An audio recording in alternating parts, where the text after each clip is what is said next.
Hello, welcome back sa channel ko, Masters Joe Vlog, Masters in Self Study. So ito ngayon gumagawa ko ng program para i-program itong mga Pro Mini ko.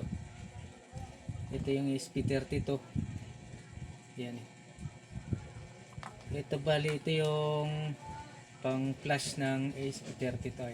Sample natin. Files, select. Yung kukuhanin ko rito yung pang link. Ito.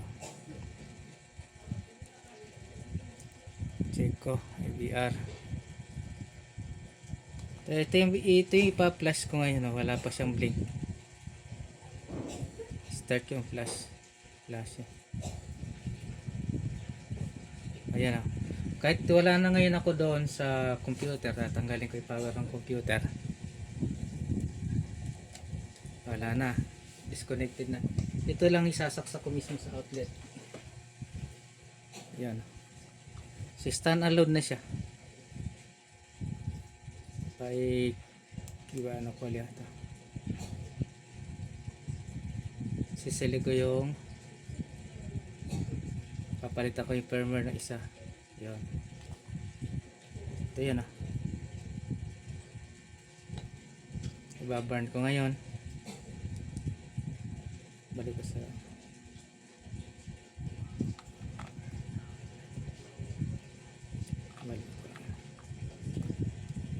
nahirapan pang bumalik sa main program.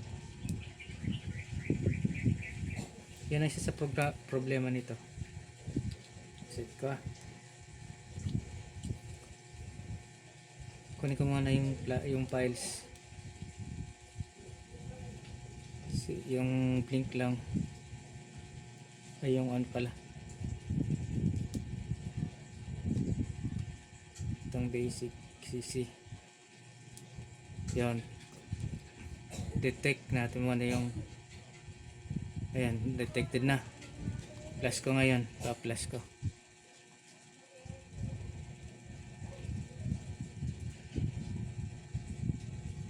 Flash natin.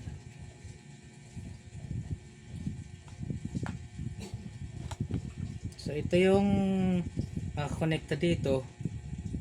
Ito naman display nitong ESP32 natin.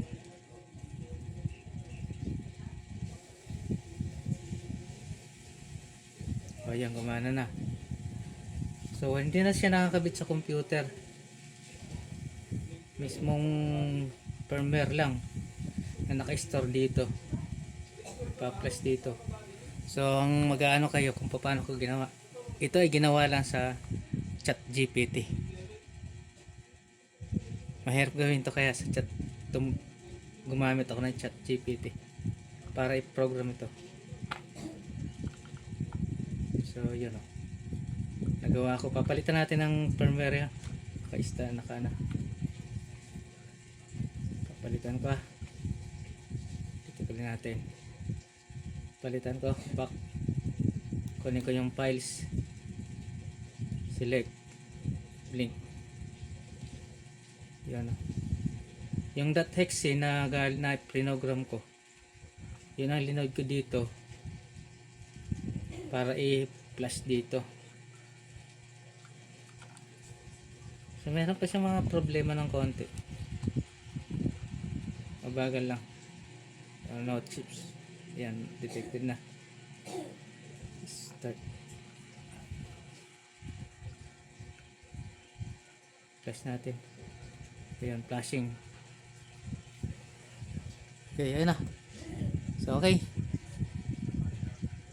Subscribe kayo Ito, ginawa ko sa ChatGPT ito. Kung gusto nyo matuto, subscribe kayo sa akin. Gagawa tayo ng program kung paano ginagamit ng ChatGPT para po program ng ito Arduino.